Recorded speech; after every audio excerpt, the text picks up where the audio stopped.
It is said that we each have two lives, and the second life begins when we realize we only have one. So Chris, Courtney, that but one life for you begins today. It begins now. It is full of promise, potential, and purpose. It is full of the magic that is sure to come.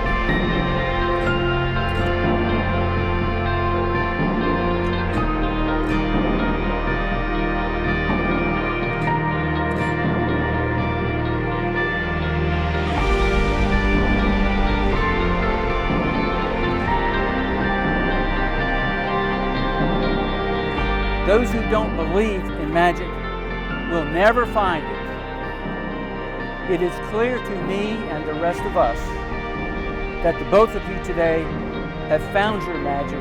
Your magic is in each other.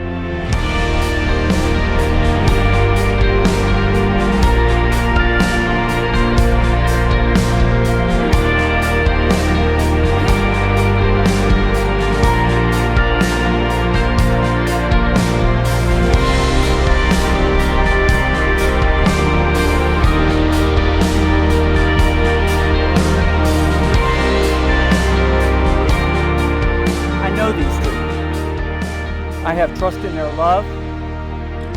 I have trust in the strength of their bond and in their ability to laugh at and with one another. For if you know them as I do, you surely agree with me that neither of them suffers from taking themselves too seriously. I know, as you do too, that these two will be loyal to one another and that they will spend the rest of their lives learning from one another and supporting one another in all things, large and small. So it is an understatement of epic proportions for me to observe that this couple is off to a terrific start.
To always be there for you, to support you in life's pursuits, and to be your partner in all things.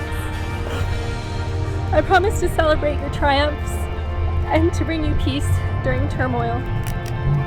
I promise to bring happiness, humility, and laughter to each day. I promise to communicate with you honestly, to uphold our marriage with integrity, and to love you unconditionally for the rest of our days. Love you.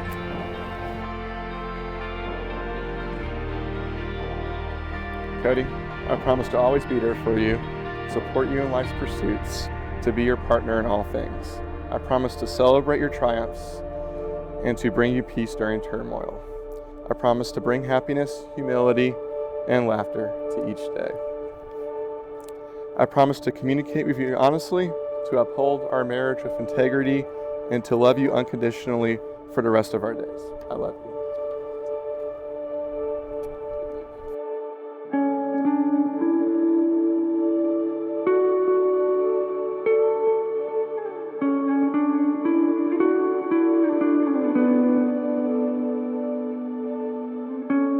So therefore, in the presence of this good company, by the power of your love, because you have exchanged your vows of commitment, we recognize you as husband and wife.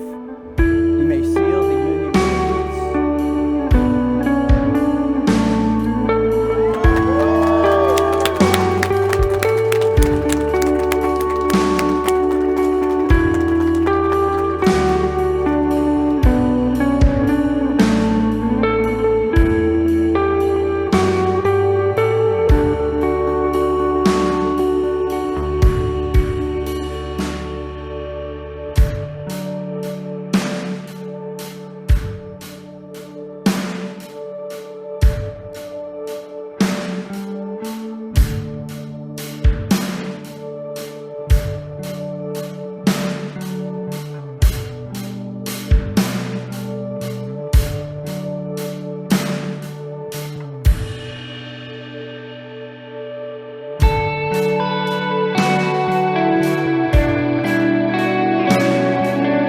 It's that you met my daughter, because as much as I love her, she is a handful.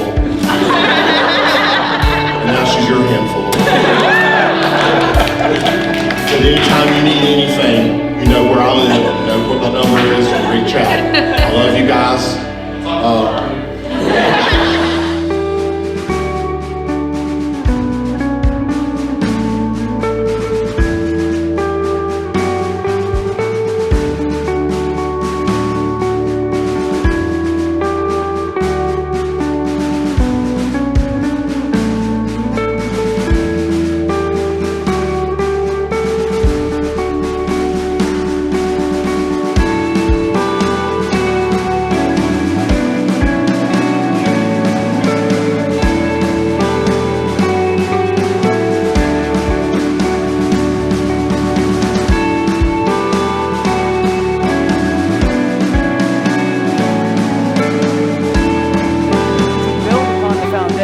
Already gotten underneath you as a couple. That you give of yourselves unconditionally to one another, even when it makes no sense. That you lift each other up in times of trouble, and that you share equally and relish in all the successes that are sure to come. That you can each conquer the world with one hand, provided you hold your hand together.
Everyone, welcome. This day has been in the works for at least 400 days. And it took a major change a few months ago as we tried to figure out how to do this, with COVID. I want to say that I'm so happy to join the Stoltz family. I hope the Stoltz family is happy to join the Lee family. Our family is very small. It's just myself and Courtney and Parker. So it's really nice to ask the numbers, increase those, so you can have grandchildren at any time, okay? But all I'm doing is giving the welcome, and I'm so excited to have the 44 people that we have here tonight. I know that we had planned something much larger, but this is just tremendous because I know these are the people that mean the most to Cody and Chris. And my last word is to Chris that, thank goodness that you met my daughter, because as much as I love her, she is a handful. And now she's your handful. But anytime you need anything, you know where I live, you know what my number is, you reach out. I love you guys. Thank goodness she has no student debt. I'll tell you a quick story. When I got married to her mother, 1984, I'm having a good time. I've had a few whiskeys like I have tonight, and her father comes up to me and he goes, "Hey, I've got something for you." He gave me 3 coupon books. "These are yours now. I'm not sending you with any coupon books, okay? She's debt-free, unless she's incurred it and I don't know about it. Congratulations, I love you both."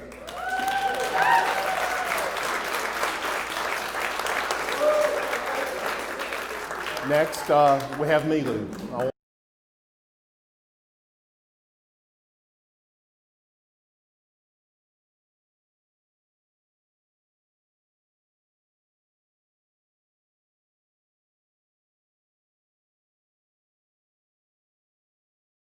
Hello, hello, hello. My name is Milu, and I am Cody's first cousin once removed. And that introduction begs for a genealogy lesson. So here we go. Cody's mom, Molly, and I were first cousins. So our fathers were brothers. So we were first cousins. So Cody and I are first cousins, but we're not the same generation, so that's where you get the once removed part, all right? So Molly and I were cousins. Chunny, the Right Honorable Nathan Hunt Gwynn III, cousin Chunny is also my first cousin. And I share this because family is so important to us Gwynns.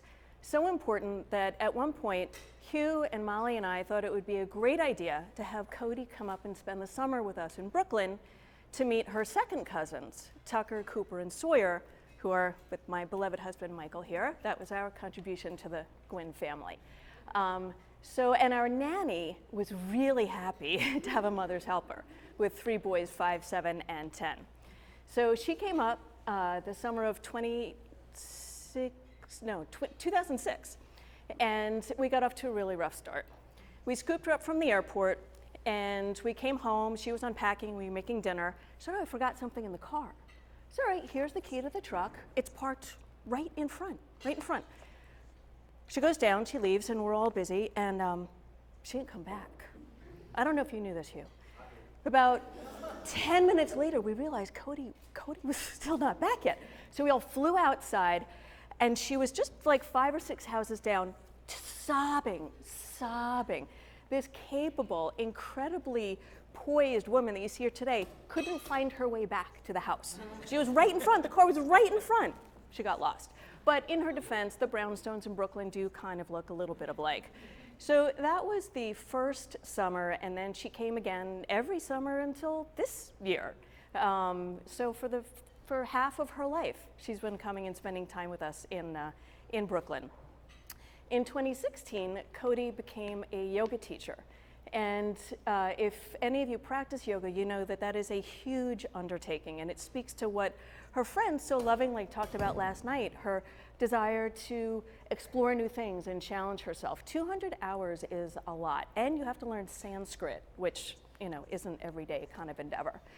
So in 2016, we went on a yoga retreat in Greece, and I had never traveled with Cody before, and I learned that she is an amazing travel companion. She's very affable, she has a fantastic sense of direction, and she will drink anything when she's thirsty, when she's really thirsty. We were having breakfast at the restaurant in our hotel, and she reached for what was obviously a vase. It didn't look like a cup, it didn't look like a glass, it didn't look like a coffee cup, it was a vase. So she reaches for it and she's putting this vase towards her mouth, and our waiter came flying across the restaurant, grabbed it out of her hand and said, "Dirty flower water, dirty flower water." And I've been teasing about it to her about ever since. And then a couple of years ago, she came to Brooklyn again and brought Chris. And through all this time we'd known each other, Tucker, Cooper, and Sawyer had come to look at Cody as a big sister. So they were a bit protective. So Chris was subject to a certain amount of scrutiny, well-intentioned and with love scrutiny. The interrogation about his sports preference and teams was especially grueling. At the end of that day, we took Chris to the Brooklyn Brewery because we wanted him to enjoy our local brew, knowing that that was one of his favorite things. He went to the restroom, and the three boys huddled. There was a discussion. It was intense. It was brief, but it was unanimous. They said, "He's all right," which is high praise from the crew. And Chris, your life partner is an intrepid traveler. She has a great sense of adventure. She's fiercely loyal. She has a lively intellect. And she's an extraordinary human being. She will love you, she will adore you, she will challenge you, and she will cherish you. And now, Chris, from a genealogical point of view, I have no idea what we are. But I know that you're family, and we love you. And welcome to the Married Club.